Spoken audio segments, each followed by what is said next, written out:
അടുത്ത CPM party കോൺഗ്രസോടെ Pinarayi Vijayan പുറത്തുപോകാൻ നിർബന്ധിതനാകും. അതിനൊപ്പം CPM എന്ന പ്രസ്ഥാനം കേരളത്തിൽ പിളരും. അതിലേക്കുള്ള വഴിവെട്ടുകയാണ് പാർട്ടിയുടെ area സമ്മേളനങ്ങളൊക്കെയും.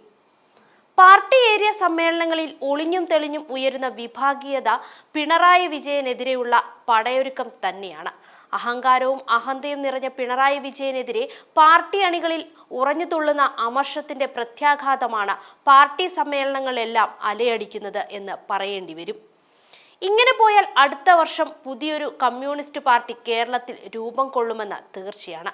P Jayarajan, Thomas Isaac, Sudhakaran, Suresh Kurup ഉൾപ്പെടെയുള്ള ഒരു നിര നേതാക്കളുടെ നേതൃത്വത്തിലാകും പുതിയ പാർട്ടി.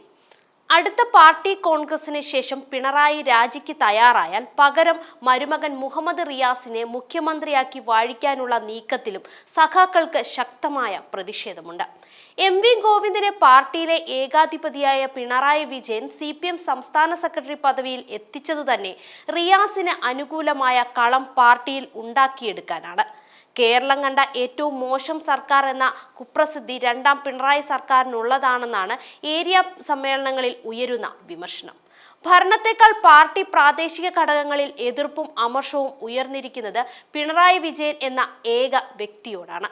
കഴിഞ്ഞ ലോക്സഭാ തിരഞ്ഞെടുപ്പ് പ്രചരണത്തിൽ പിണറായി വിജയൻ പങ്കെടുത്ത സമ്മേളനങ്ങളിൽ സഖാക്കളുടെ ജനപങ്കാളിത്തം ഇല്ലാതെ പോയത് പാർട്ടി സംസ്ഥാന കമ്മിറ്റിയിൽ തന്നെ ചർച്ചയായതാണ്. സംസ്ഥാനത്തെ 8 ജില്ലകളിലായി നടന്ന 26 ഏരിയ സമ്മേളനങ്ങളിൽ പൊട്ടിത്തെറിയും കൂക്കുവിളിയും ഉയരാനുള്ള അടിസ്ഥാന കാരണം ഭരണവിരുദ്ധ വികാരവും നേതാക്കളുടെ അഹങ്കാരവുമാണ്. വിഭാഗീയത എന്ന ഓമന പേരിലാണ് ഇത് അറിയപ്പെടുന്നതെങ്കിലും സമ്മേളനങ്ങളിലെ ചർച്ചകളിലെല്ലാം ഉയരുന്നത് പിണറായി സർക്കാരിനോട് ജനങ്ങൾക്ക് മതിപ്പില്ലെന്നും കഴിവുകെട്ട ഒരു കൂട്ടം മന്ത്രിമാരാണ് സംസ്ഥാനം ഭരിക്കുന്നത് എന്നുമാണ്.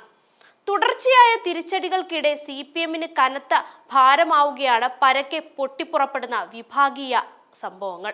ഇവയിൽ ഏറ്റവും ഒടുവിലത്തേതാണ് തിരുവനന്തപുരത്തെ മംഗലപുരത്ത് നടന്നത്. മുൻ ഏരിയ സെക്രട്ടറി മധു മുല്ലശ്ശേരി രാജിവെച്ച് BJPയിൽ ചേരുമെന്ന് പ്രഖ്യാപനം വന്നു. നേരത്തെ പാലക്കാട്ടെ കൊഴിഞ്ഞാമ്പാറയിൽ പാർട്ടി വിമതൻ കൺവെൻഷൻ നടത്തുകയും സമാന്തരമായി പാർട്ടി ഓഫീസ് തുറക്കുകയും ചെയ്തു. കരുനാഗപ്പള്ളി ഏരിയ കമ്മിറ്റി പിരിച്ചുവിട്ടു. തിരുവല്ല ടൗൺ നോർത്ത് ലോക്കൽ സെക്രട്ടറിയെ നീക്കം ചെയ്തു. ഇത്തരത്തിലുള്ള സംഭവങ്ങൾ CPMന്റെ ചരിത്രത്തിൽ മുൻപെങ്ങും ഉണ്ടായിട്ടില്ല.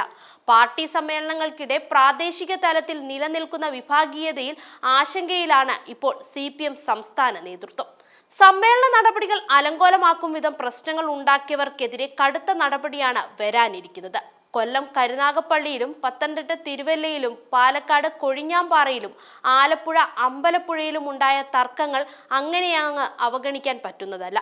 മുൻകാലങ്ങളിലേതുപോലെ വെട്ടിനിരത്തിൽ പ്രയോഗികമാകില്ലെന്നാണ് പാർട്ടിയുടെ വിലയിരുത്തൽ പോലും. കടുത്ത വെട്ടിനിരത്തിലുണ്ടായാൽ സംസ്ഥാനത്തെ 100ലേറെ ഏരിയ കമ്മിറ്റികൾ പിളരുകയോ കൂട്ടരാജി ഉണ്ടാവുകയോ ചെയ്യുമെന്ന ഉറപ്പാണ്. എന്നാൽ അച്ചടക്ക നടപടിയിലേക്ക് ഇപ്പോൾ പാർട്ടി നേതൃത്വം കടക്കില്ല. എന്നാൽ പിണറായി വിജയനെയും റിയാസിനെയും പരസ്യമായി വിമർശിക്കുന്ന എല്ലാ സഖാക്കളെയും ഭാരവാഹികളെയും വെട്ടിനിരത്തുമെന്ന് ഉറപ്പാണ്. നിലവിൽ ഏരിയ സമ്മേളനങ്ങൾ പൂർത്തീകരിച്ച ശേഷം ജില്ലാ സമ്മേളനവും സംസ്ഥാന സമ്മേളനവും പാർട്ടി കോൺഗ്രസും നടക്കട്ടെ എന്നും അതിനുശേഷമാകാം നടപടിയെന്നുമാണ് നേതൃത്വത്തിന്റെ തീരുമാനം. സംസ്ഥാന സമ്മേളനം നടക്കാനിരിക്കുന്ന കൊല്ലം കരുനാഗപ്പള്ളിയിലും നിലവിലുള്ള സംഘടനാ പ്രശ്നങ്ങളിൽ ജില്ലാ സംസ്ഥാന നേതാക്കൾക്കെതിരെ കടുത്ത നടപടികൾക്ക് തന്നെ നീക്കമുണ്ടെന്നാണ് പുറത്തുവരുന്ന വിവരം. സമീപകാലത്തെ പൊട്ടിത്തെറികളൊന്നും ആദർശപരമോ പ്രത്യയശാസ്ത്രപരമോ ആയ കാരണങ്ങളുടെ പേരിലല്ല, മറിച്ച് പിണറായി വിജയൻ എന്ന മുഖ്യമന്ത്രിക്കെതിരെയാണ്. എല്ലാ കാലത്തും അടിമകളായിരിക്കാൻ തങ്ങളെ കിട്ടില്ലെന്ന് പലയിടങ്ങളിലും സഖാക്കൾ പരസ്യമായി പ്രതികരിച്ചിരുന്നു. ദശകങ്ങളായി പാർട്ടിയിൽ പ്രവർത്തിച്ചവർ പാർട്ടി സമ്മേളനങ്ങളിൽ നിന്നിറങ്ങിപ്പോയ ശേഷം തങ്ങൾ പാർട്ടിയിൽ നിന്ന് രാജിവെക്കുകയാണെന്ന് മാധ്യമങ്ങളെ അറിയിക്കുന്നത് ഞെട്ടിക്കുന്ന സംഭവം തന്നെയാണ്. കരുനാഗപ്പള്ളിയിൽ സമ്മേളന വേദിയിൽ സംസ്ഥാന കമ്മിറ്റി അംഗങ്ങളെ പൂട്ടിയിട്ടു. ഏരിയ കമ്മിറ്റി ഓഫീസിലേക്ക് മാർച്ച് നടത്തി. തിരുവല്ലയിലും കരുനാഗപ്പള്ളിയിലും പ്രശ്നം പരിഹരിക്കാൻ സംസ്ഥാന സെക്രട്ടറി MV ഗോവിന്ദൻ നേരിട്ട് ഇടപെടേണ്ടി വന്നു. ലോക്കൽ കമ്മിറ്റി പ്രശ്നങ്ങൾ പറഞ്ഞു തീർക്കാൻ സംസ്ഥാന സെക്രട്ടറി നേരിട്ട് വരുന്നത് CPMൽ അത്യപൂർവമാണ്. കഴിഞ്ഞ ലോക്സഭാ തിരഞ്ഞെടുപ്പിലെ പാർട്ടി പ്രകടനത്തിന്റെ അവലോകനം നടക്കുന്ന സമയത്ത് പാർട്ടിക്കുള്ളിലെ തെറ്റായ പ്രവണതകളെക്കുറിച്ച് ശക്തമായ വിമർശനങ്ങളാണ് ഉണ്ടായിരുന്നത്. പാർട്ടി യോഗങ്ങളിൽ മുഖ്യമന്ത്രിക്കും കുടുംബത്തിനും എതിരെ പോലും തുറന്ന വിമർശനങ്ങൾ ഉണ്ടായി. ഇതെല്ലാം കൂട്ടി വായിക്കുമ്പോൾ പാർട്ടി നേതൃത്വത്തിന് ഉള്ളിൽ നല്ല ഭയമുണ്ട്. ഒരു പിളർപ്പിനുള്ള സാധ്യത മുന്നിൽ കാണുന്നുണ്ട് ഇപ്പോൾ പാർട്ടി നേതൃത്വം.